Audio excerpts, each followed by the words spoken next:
آپ کبھی کبھی مسائل کے جواب میں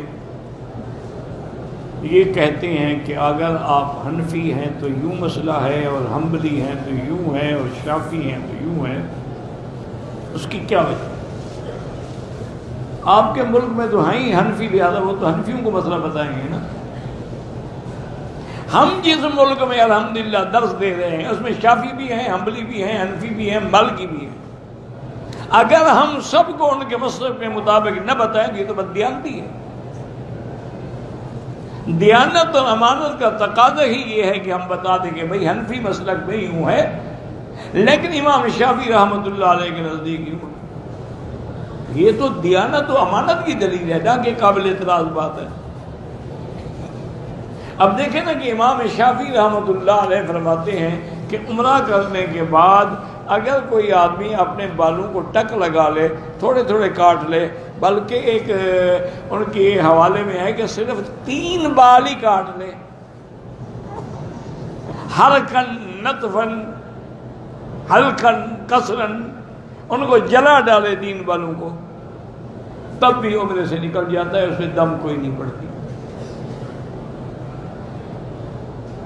اب امام شافعی کوئی چھوٹا آدمی تو نہیں ہے نا، اتنا بڑا امام.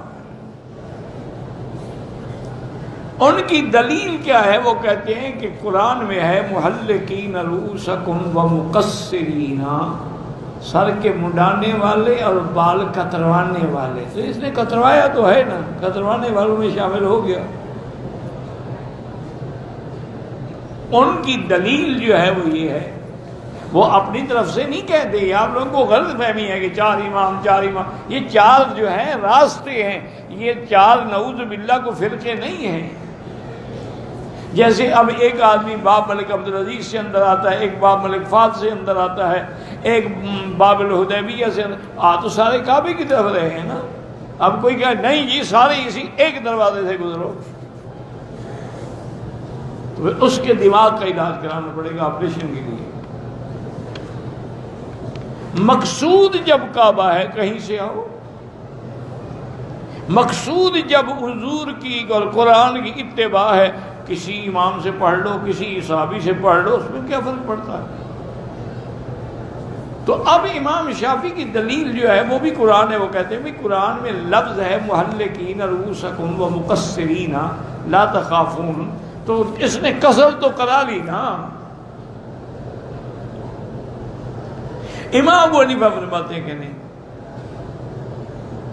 جب تک کہ سارا سر نہ مڈوائے، یا اگر بال کٹوائے تو اتنا بال کٹوائے کہ 1/4 حصہ سارے سر کے بال کٹے.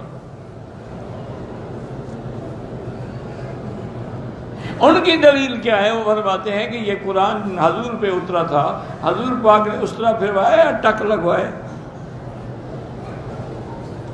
تو سب سے زیادہ قرآن سمجھنے والے تو محمد مصطفیٰ ہیں.